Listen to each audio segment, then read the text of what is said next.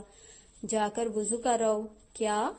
وہ محض اتنا ہی کہہ سکی۔ اس نے اپنا والٹ اٹھا کر اس میں سے چند نوٹ نکالے اور صوفیہ کو دے دیے۔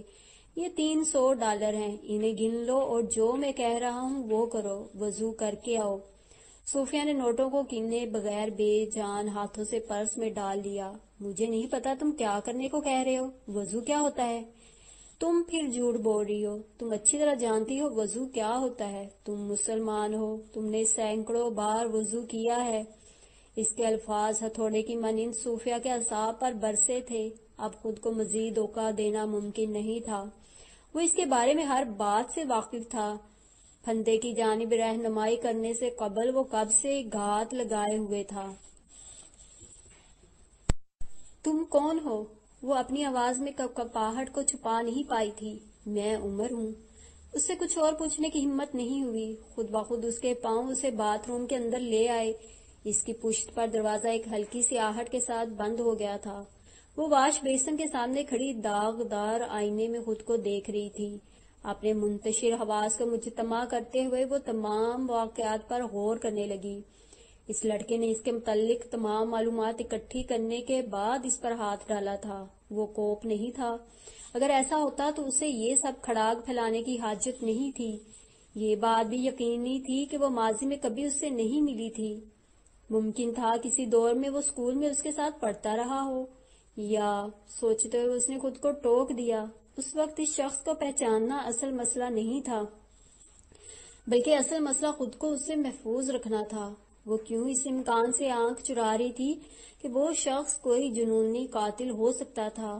بعض سیریل کلرز اپنے منتخب کیے ہوئے ہدف کے گرد گھیرا تنگ کرنے سے پہلے دنوں یا مہینوں اس کی نگرانی کیا کرتے ہیں۔ وار کرنے کے موزوں وقت کا انتظار صبر کے ساتھ کیا کرتے ہیں۔ اس کی ماں ایک ایسی جنونی کے ہاتھوں انجام کو پہنچی تھی، اور اب وہ خود۔ اس نے نل کو پوری رفتار سے کھول دیا تاکہ باہر موجود شخص مشکوک نہ ہو۔ دبے قدموں وہ دروازے کے پاس گئی اور اسے قفل لگانے کی کوشش کی۔ یہ دیکھ کر اس کے ہاتھ پاؤں سن ہو گئے کہ دروازہ باہر سے بند تھا، جبکہ اندر سے اسے بند کرنے کا کوئی ذریعہ نہ تھا۔ چٹکنی ٹوٹی ہوئی تھی اور خود کار تالا خراب تھا۔ اسے یہاں تک لانے والا کوئی اناڑی نہیں تھا۔ اس نے ہر طرح کا بندوبست کر رکھا تھا۔ کمرہ دیکھنے کی آڑ میں وہ یہی انتظام کرنے آیا ہوگا۔ اس نے پرس کو ٹٹول کر اس میں پیپر اسپرے کی موجودگی کا اطمینان کیا، جو اس نے کسی جارحیت سے نپٹنے کی خاطر پرس میں رکھ لیا تھا۔ حملہ آور کی آنکھوں میں دردناک جلن پیدا کرنے والے محلول کی دھار گرا کر اسے عارضی طور پر اندھا بنایا جا سکتا تھا۔ اچانک ایک خیال نے اس کے جسم میں پھریری دوڑا دی۔ وہ یقیناً کسی دراڑ یا خفیہ درز میں سے اسے دیکھ رہا ہوگا۔ وہ تیزی سے پلٹ کر واش بیسن کے پاس آ گئی۔ اگر اس وقت وہ اسے دیکھ رہا تھا تو اس کے وضو نہ کرنے پر کتنا ناخوش ہوگا۔ وہ اسے ناراض کر کے اپنی مشکلات میں اضافہ نہیں کرنا چاہتی تھی۔ اسے ہاتھ دھوتے ہوئے وضو شروع کیا۔ وہ نہایت سست روی سے وضو کر رہی تھی۔ اسے سوچنے کے لیے مہلت درکار تھی۔ باتھ روم سے نکلنے کا اور کوئی راستہ نہیں تھا۔ ایک روشن دان تھا جس کی سلاخوں میں سے ایک بلی بھی نہیں گزر سکتی تھی۔ وہ چہرے پر پانی بہانے لگی۔ یہ کمرہ موٹیل کی 5ویں منزل پر تھا، اور اس منزل پر اسے کوئی ایک کمرہ بھی آباد نظر نہیں آیا تھا۔ یہ بھی اس کے منصوبے کی ایک کڑی تھی۔ اس نے وہ کمرہ چنا تھا جس کے آس پاس آواز سننے والا کوئی نہ ہو۔ وہ سر کا مسح کر رہی تھی۔ ٹیلی فون خراب تھا یا اسے خراب کر دیا گیا تھا۔ وہ سیل فون سے 911 پر اطلاع دے سکتی تھی، مگر پولیس کو یہ صورتحال سمجھانا کتنا دشوار تھا۔ پھر بھی جان گنوانے سے بہتر تھا کہ وہ پولیس کے سوالات کا سامنا کر لے۔ پاؤں دھونے کے علاوہ وضو مکمل ہو چکا تھا۔ اس نے دایاں پاؤں اٹھا کر باتھ ٹب کے پھسلواں کنارے پر جمایا اور نل سے چلوؤں میں پانی بھر کر پیر دھونے لگی۔ مجھے قتل کرنے کے لیے وہ کیا طریقہ اپنائے گا؟ بائیں پاؤں پر پانی گراتے ہوئے اس کے ہاتھ بری طرح کانپے تھے۔ دروازے پر دستک ہو رہی تھی۔ کیا اب میں دروازہ کھول دوں؟ وہ اس کی بے بسی سے لطف لے رہا تھا۔ اگر وہ نفی میں جواب دیتی تو کیا وہ دروازہ بند ہی رہنے دیتا؟ ہاں، میں وضو کر چکی ہوں۔ اس نے پرس میں ہاتھ ڈال کر پیپر اسپرے کی بوتل کو مضبوطی سے پکڑ لیا اور دروازے کے ساتھ لگ کر کھڑی ہو گئی۔ وہ اسے سنبھلنے کا موقع دیے بغیر وار کرنا چاہتی تھی۔ دروازہ کھل گیا اور اس نے پھرتی سے اسے اسپرے والی بوتل کو باہر نکالنا چاہا، پر وہ اسے نظر نہیں آ رہا تھا۔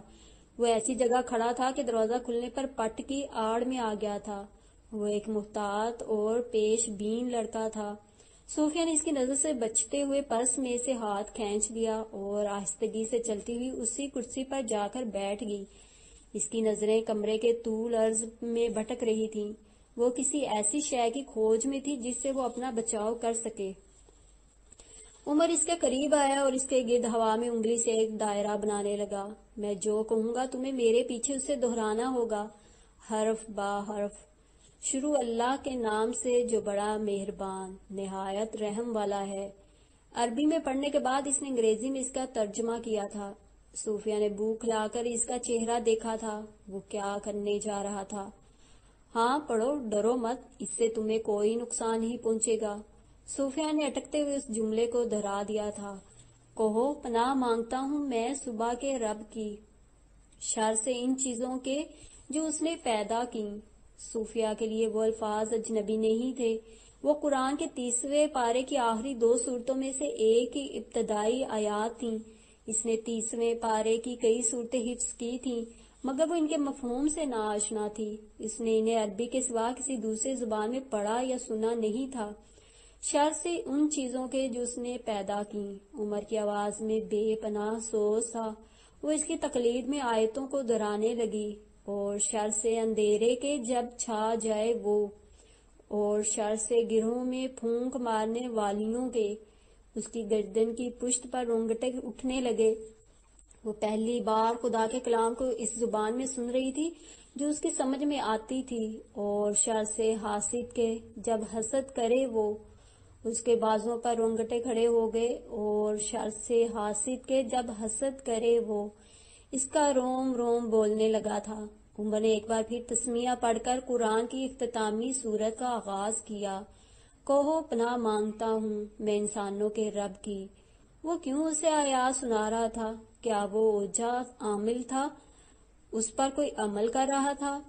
کہو، پناہ مانگتا ہوں میں انسانوں کے رب کی، انسانوں کے بادشاہ کی، انسانوں کے معبود کی۔ صوفیہ کی رگوں میں خون شراٹے بہہ رہا تھا۔ اس کی زبان میں اس کے اختیار میں نہیں تھی۔ شر سے وسوسہ ڈالنے والوں کے جو بار بار پلٹ کر آتا ہے۔ خون اس کی شریانوں میں وحشت سے اچھلتا اور گرتا تھا۔ اس کی آنکھوں کے سامنے سرخی چھانے لگی۔ جو وسوسے ڈالتا ہے انسانوں کے دلوں میں۔ اس کی گردن کو ہلکے ہلکے جھٹکے لگ رہے تھے۔ مرگی میں مبتلا کسی شخص کی طرح اس کے ہاتھوں اور پیروں کی انگلیاں مڑ کر اکڑ گئی تھیں۔ جو وسوسے ڈالتا ہے انسانوں کے دلوں میں۔ عمر کی آنکھوں سے آنسو گر رہے تھے۔ وہ جنوں میں سے ہو خواہ انسانوں میں سے۔ صوفیہ کسی معمول کی مانند پکار اٹھی۔ وہ جنوں میں سے ہو خواہ انسانوں میں سے۔ وہ چپ ہو گیا تھا۔ ساری کائنات چپ ہو گئی تھی۔ ہر شے ٹھہر گئی تھی۔ سانس، دھڑکن، نظر، وقت، ہر چیز تھم گئی تھی۔ وہ کیفیت گزر گئی تو صوفیہ نے روحانسی آواز میں اس سے کہا تھا، تم نے مجھ پر جادو کیا ہے؟ نہیں، یہ جادو کا توڑ ہے۔ وہ ہتھیلی سے اپنے گالوں پر بہتے ہوئے آنسو صاف کر رہا تھا۔ مجھ پر کوئی جادو نہیں ہوا، پھر جادو کا توڑ کیوں؟ تم پر ہوا تھا، لیکن تم جانتی نہیں۔ تم پر آگ سے پیدا ہونے والے نے جادو کیا تھا۔ اس نے تمہیں وسوسے کے جال میں الجھا دیا تھا۔ اب ڈرنے کی کوئی بات نہیں، وہ جادو ختم ہو گیا ہے۔ میں نے تمہیں اس کی پناہ میں دے دیا ہے جس کے جلال کے سامنے قوی سے قوی جادو بھی ناکام ہے۔ میں نے تمہارے گرد نور کا حالہ قائم کر دیا ہے۔ اس حالے کو پار کرنا کسی جادوگر کے بس میں نہیں۔ صوفیہ نے اس کے پیروں کی چاپ کو لکڑی کے فرش پر گونجتے ہوئے سنا۔ اس نے گردن اٹھا کر دھندلی آنکھوں سے آس پاس دیکھا تھا۔ وہ باتھ روم میں واش بیسن پر جھکا آنسوؤں سے تر چہرہ دھو رہا تھا۔ وہ ایک دم اٹھ کر بھاگی اور باتھ روم کا دروازہ بند کرتے ہوئے اسے باہر سے مقفل کر دیا۔ پھر اس نے سر سے چادر اٹھا کر پھینکی۔